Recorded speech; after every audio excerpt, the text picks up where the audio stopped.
বন্ধুরা, আমি কালকের জন্য একটু মিষ্টি বানাচ্ছি ঠাকুরের। এই দেখো কিভাবে বানাবো, তোমরা একটু দেখো। আমি ভাবলাম যে কিনে কিনে তো সন্দেশ দিই, তো একটু ঘরেই বানিয়ে নিই। তাই কালকের জন্য আমি একটু মিষ্টি বানাবো। তার জন্য আমি কিছুটা খোয়া আর চিনি মিশিয়ে নিয়েছি। এই 200 গ্রাম খোয়া আছে আর অল্প চিনি আছে। খুব বেশি চিনি দিইনি, পাক হওয়ার মতো চিনি দিয়েছি। তারপর আমি ইন্ডাকশানের উপরে ঠাকুরের পাত্রতেই আমি এটা নিয়েছি। একটু সামান্য দুধ মিশিয়ে নিলাম যাতে খোয়াটা একটু নরম হয়। তারপর আমি একটুখানি নাড়তে চাড়তে এটা একটু গলে গিয়ে এরকম হয়ে গেছে। তো তারপর আমি এটাকে ভালো করে নাড়তে থাকবো। এই যে দেখছো যে একটু শক্ত শক্ত রয়েছে, এগুলো যেন হাতা করে, আর এই যে ছিট করছে এগুলো যেন হাতে না লাগে। তো এই যে শক্তগুলো, এগুলো ভালো করে হাতা দিয়ে নেড়ে নেড়ে নেড়ে নেড়ে আমি এটাকে নরম করে নিচ্ছি। নাড়তে নাড়তে এরকম হয়েছে। যতটা পাকানোর পরে এটা এরকম হয়েছে। এই কিন্তু ধরে গেলে হবে না, ঠাকুরের জিনিস সুন্দর করে করতে হবে। তাই আমি এটাকে সুন্দর করে নেড়ে চেড়ে, রংটাও চেঞ্জ হয়ে গেছে দেখো, একটু লালচে হয়ে গেছে, কড়া পাকের সন্দেশের মতোই হচ্ছে জিনিসটা। হ্যাঁ ধরেছ ঠিকই, এটা সন্দেশই হবে, তবে একটু অন্যরকম করব আমি। এরকম আমি আবার মেঝের মধ্যে পরিষ্কার করে গঙ্গা জল ছিটিয়ে টিটিয়ে নিয়ে বসেছি। হাতে একটুখানি ঘি নিয়ে নিলাম যাতে চটচটে ব্যাপারটা তো হাতের মধ্যে লেগে না যায়। খুব ধৈর্য ধরে করতে হবে ঠাকুরের জিনিস। এই যে হাত দিয়ে আমি এরকম করে নিচ্ছি তৈরি করে। তোমরা তোমাদের মতো ঠিক করে নিতে পারো, তবে আমি এরকম বানিয়েছি। কেমন লাগছে দেখে বলো।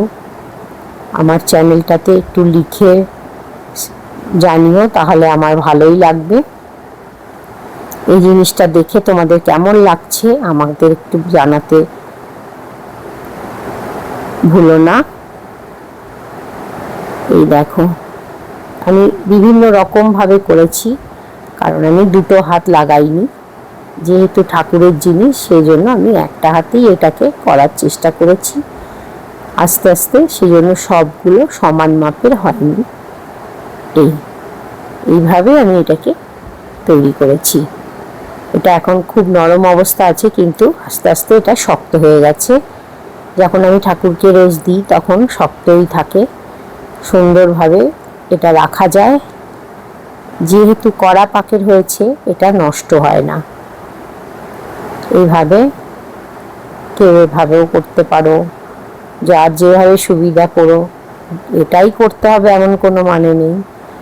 কেউ গোল গোল করতে পারো, কেউ চৌকো করতে পারো, কিন্তু ঘরে তৈরি করে ঠাকুরকে দেওয়া কত ভালো লাগে বলো। এই যে আমি এটাকে তৈরি করেছি, খুব সুন্দর লাগছে আমার নিজেরও। এইভাবে আমি এগুলোকে বসে বসে বানিয়েছি। তো আমার চ্যানেলটা তোমরা সাবস্ক্রাইব করো, লাইক করো, শেয়ার করতে ভুলো না। কিছু ভুল ত্রুটি হলে সেটাও লিখে জানাবে, আমাকে কমেন্ট করবে, আমি এটাই চাইবো। এভাবে এগুলোকে আমি ঠান্ডা হতে দিয়েছি। তারপর আমি এটাকে একটা কোটোর মধ্যে রেখে দিয়েছি। এইভাবে দেখো কেমন লাগছে বলো, দেখে কি মনে হচ্ছে? দোকানের কোনো মিষ্টির সাথে মিল খুঁজে পাচ্ছ? কোন মিষ্টিটার সাথে পাচ্ছ আমাকে একটু বলো, লিখে জানিও কিরকম দেখতে লাগছে। আমি কটা প্যারার মতো বানিয়ে নিয়েছি দেখো। এই যে কয়েকটা প্যারার মতো বানিয়েছি। তবে একটা কি, ঠাকুরের জিনিস বানানোর সময় বেশি কথা বলতে নেই, এইরকম ভাবে বানিয়ে ফেলো।